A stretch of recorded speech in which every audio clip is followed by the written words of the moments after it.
And welcome back to Mizzou Hockey TV. My name's Luca Vitale, alongside me, Nate Austin. Nate, how are we doing today? Good, how are you? I'm good.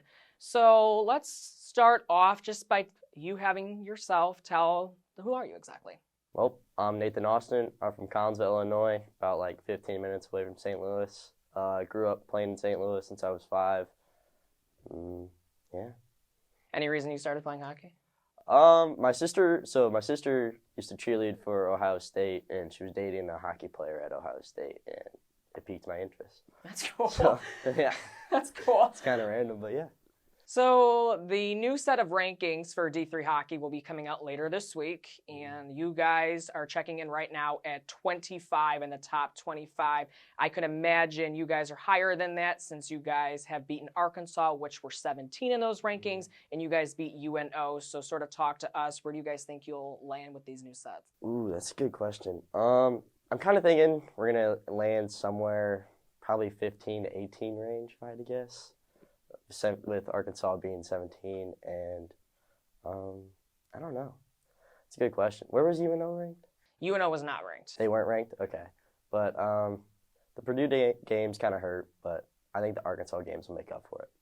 Yeah, and I'm glad you mentioned that. So how do you guys, if you do land in that sort of range, how do you guys, because obviously it's still really early in the season, how do you guys sort of progress and build your guys' way up those rankings? Well, playing most state, those wins are going to be huge if we get those. I don't know if we play any other ranked teams, but obviously finishing out the season on top, like good record, I think it'll click. Yeah. And if we win MACHA, that'll help a lot. Yeah, I agree with you. And that Most State Series is definitely going to be pivotal for you guys. Early December, you guys get a nice little break next week for Thanksgiving break. So yeah, that'll be very good for you guys just to rest up a little bit because you guys have played quite a few series since your guys' break. Yeah, it was a long break too.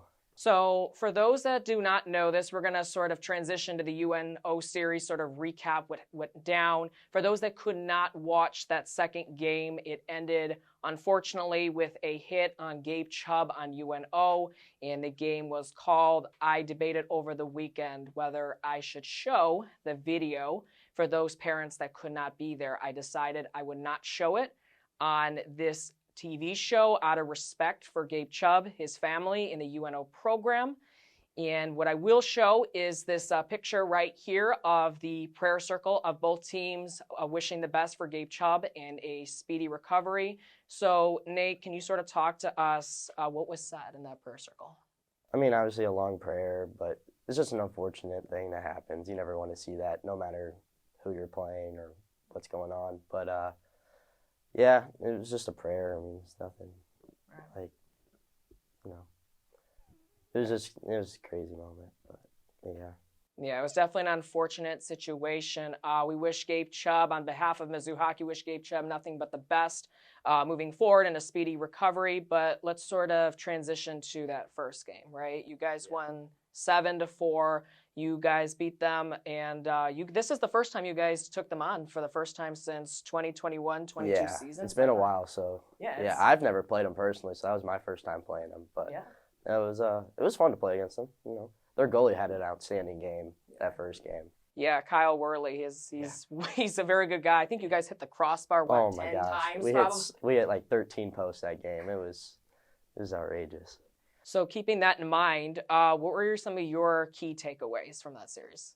I think our offense did really well in the series. Obviously, we nailed a bunch of posts, which was unfortunate. Our D-zone could use some work. We've been practicing our D-zone nonstop recently, so I think we just got to continue working on that, focusing on our breakouts as well. So one of the best things of this series, besides the win, obviously, is you guys got Danny Rudman back in that lineup. Oh, yeah. And obviously, J.T. Baker and Ben Schrader did a very nice job in his absence. But with that being said, how did Danny Rudman's return to the lineup, how did that impact you guys as a whole team? Oh, well, Danny's just a leader of the team, so having him around is just, especially on the bench and on the ice, is always nice. He just brings a certain energy that everybody loves. And I don't know, he brings a lot of energy to the gameplay, always hitting people, always banging bodies. Yeah, it's always fun having Danny. So, but I think Ben did a great job, and so did JT with replacing his spot, but it's nice to have Danny back. Obviously, you're going to need him back for that Missouri State series. Yeah. You guys need everyone healthy, honestly, to get the best out of these Bears because, Yeah. as you guys know, you will have your hands full. You guys saw them last year. So it'll be good to see something in December, potential seeding probably in March as well. But with that being said, let's talk about you for just a second here. You scored your 6th goal in that UNO series. How are we feeling about that? It was great. You know, it was a good play from Baum and Aaron too. Kind of distracted the goalie a little bit, but no, it's great. Having a decent season so far, so can't complain. So with that being said, how would you assess your personal play thus far? I think I've been playing pretty good. Offense has been decent. I don't know. Our line's been pretty good, blue line. Me, Chuck, and Aaron. I think we've been working really well. Yeah. So this is your 2nd season here now, and is there any main difference between this season and last season between your play? I think I play with a lot more confidence now. Not as nervous when I show up to these games. Coming in as a rookie, it's kind of nerve-wracking, especially when you don't know what to expect and you're starting off on the 4th line. You're kind of trying to get noticed by coach, trying to get more playing time. So obviously, with more playing time and more experience, you're going to get better. So I will say one thing about that goal this past weekend. This Sully was on point. Okay, I'm gonna let the fans see this Sully right here. I mean, this is one of the best Sullys I've seen this year. In fact, I think what we should do at the end of the year is we're gonna have the fans take a vote of all the Sullys that all of you guys done this year, and we'll let them vote. That'd be great. I think we should do that. I think we should do that because that'd be awesome. Some of them are really good. Others, vote Nathan. Yeah, I think some of you guys need to improve the Sullys just a little bit. I agree too. I think some people are slacking on the Sullys, but we'll give them some lessons or something, especially the rookies. Some of the Blues fans are going to be very upset at me, and I apologize, but I do need the Connor Bedard Hart Sully. I could use that. Just to get it on camera. All right, so transitioning to the WashU series. This is a team that is been a little inconsistent this season. This is also a team that you guys beat in the MACHA Tournament last season, the first game that you guys went en route to win your first MACHA Championship in program history. So it's been a little while, but this team they swept Northwestern, which is actually a really solid program. Yeah. And then they lost to Southern Illinois, that is also a really solid program. So they've been inconsistent here and there. But with that being said, what is your guys' mentality going into this series? I mean, no matter who we're playing, we're going to come in full force. So, I don't know. It doesn't really affect our mentality. I don't know. I'm excited to play them. Curious as to who graduated and who didn't. I'm not really sure. I don't know a whole lot about WashU, if I'm being honest, but we're ready. Then we get this long week break, and back at it. So defensively, like we mentioned previously before we started filming, is you guys have been pretty good defensively. Hazelton and Driscoll, I think that has been probably the most stout defensive pair you guys have had on the blue line this season. That's no disrespect to Jonesy or Hug, but you guys have been really good defensively. However, as you mentioned, also there has been a couple of blown coverages here and there. Purdue is one. You can point to one against UNO. Arkansas, there was a few. So WashU does have shooters on that team. The Greco brothers, you got Colhannon, who are very good, and they love shooting the puck. That is their game, is shooting the puck, averaging about 40 shots a game. So with that being said, how do you guys contain their best playmakers? I mean, obviously we just got to stick to our systems and our D zone. We've been working on it in practice every Tuesday, so I'm sure it'll get better. But we just got to make sure we stay on those guys and do our job. Everybody has a job on the ice. Just gotta trust your teammates, make sure it gets done. So and I agree with you on that, because this is, I feel like this is more of a, I wouldn't say a trap series, but more of a series that you guys could just use for the resume purposes. WashU is a good team. It's just the inconsistency that has hit them this season. I feel like they'll be somewhere where they can figure it out, and you just gotta hope it's not against you guys. Yeah.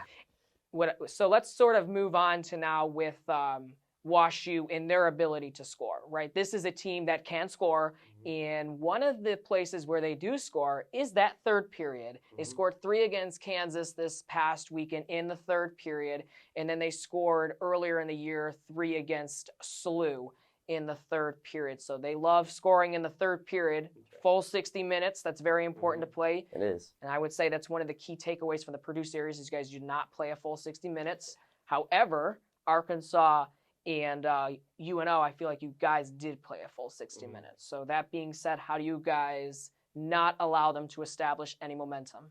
That's a good question. We obviously got to shut down those guys that are going to shoot the puck defensively. So, I'm drawing a blank.